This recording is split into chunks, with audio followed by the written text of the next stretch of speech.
젊은 층이 주택가격 인상의 불안감을 느껴 매수에 나서는 현상을 패닉바잉, 즉 공황매수라고 부르고 있습니다. 실제로 30대의 아파트 매매 건수가 1년 만에 2배 이상 증가했는데요. 이들이 서울에서 패닉바잉을 가장 많이 한 지역은 강서구와 노원구였습니다. 두 지역은 소형 구축 아파트 비중이 높아 젊은 세대가 접근 가능한 저렴한 아파트가 많죠. 이런 아파트들은 대부분 수리 및 인테리어를 해야 쾌적한 주거 공간이 될 수 있습니다. 모르는 사람은 인테리어? 그거 돈 주면 해주는 거 아니야? 라고 생각하기 쉽지만 운이 나쁘면 스트레스 때문에 수명이 몇 년 단축된다고 하는데요. 주택 리모델링 피해 사례와 대처법, 리얼캐스트가 알아봤습니다.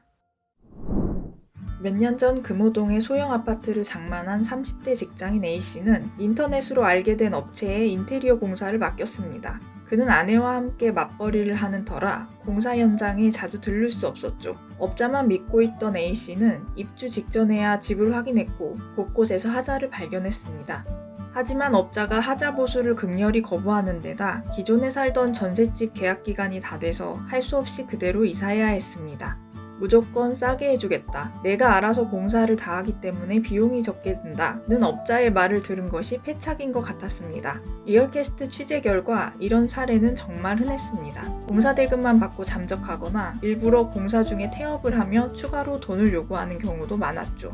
한국소비자원이 올해 3월까지 약 3년간 주택 리모델링 피해 구제 신청 사례를 분석한 결과 가장 많은 피해 유형이 부실 시공, 그 다음이 공사 지연 등 계약 불이행, 하자 보수 지연 및 거부 순으로 나타났습니다. 그리고 공사 유형 중에선 전체 공사, 일명 올수리가 전체의 절반 이상을 차지했습니다. 올수리는 통상 수천만 원이 드는 대공사라는 점에서 그만큼 피해 금액도 크겠죠. 역시 가장 많이 피해를 본 연령대는 30대였습니다. 패닉바잉이라는 말이 본격적으로 등장한 게 올해 하반기부터이니 지금은 30대 비중이 더 커졌겠죠? 영끌에서 천신만고 끝에 집장만에 성공했는데 또다시 난관을 만나게 된다면 심정이 말이 아닐 것 같습니다. 이런 사고를 방지하려면 어떻게 해야 될까요? 피해 예방법 1. 업체 선정.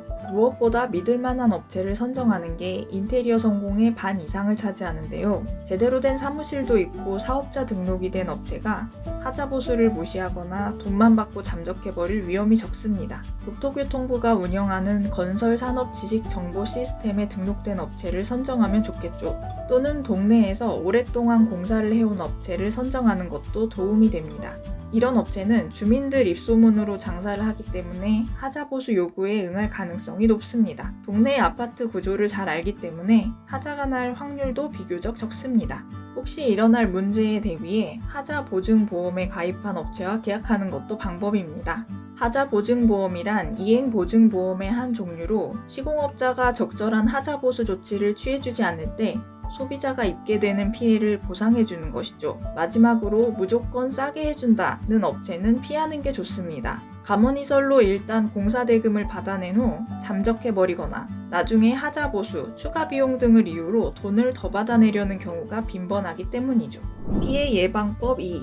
계약서 잘 쓰기. 업체를 선정했다면 반드시 공사계약서를 써야 합니다. 공정거래위원회가 2018년 내놓은 실내 건축 창호 공사 표준 계약서를 활용하면 도움이 됩니다. 특히 공사의 범위와 공사의 내역 부분에선 시공 자재의 제품, 규격까지 쓰라고 되어 있는데요. 일부 업계 관계자들은 공사에 들어가는 자재의 모델명까지 일일이 기재해야 업자가 임의적으로 자재를 바꾸는 일을 방지할 수 있다고 설명합니다.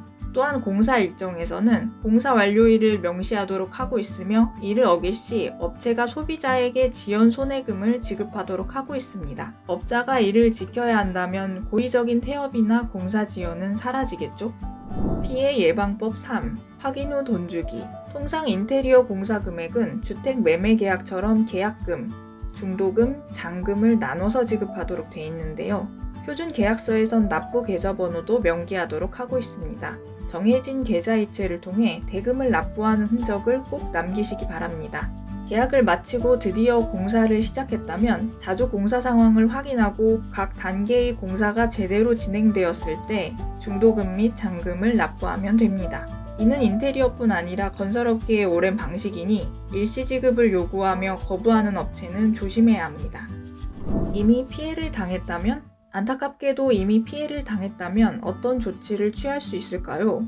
우선 상대방에게 내용 증명을 보내거나 관련 상담을 통해 한국소비자원에 피해 구제 신청을 하여 합의 권고를 받아낼 수 있습니다. 그러나 이 모든 조치에도 상대방이 무시로 일관한다면 결국 소송에 들어갈 수밖에 없습니다. 내용 증명 발송이나 한국소비자원 권고는 법적 효력이 없으나 소송할 때 증거로 쓰일 수 있죠. 타자 내용을 기록한 동영상, 사진 등도 마찬가지입니다.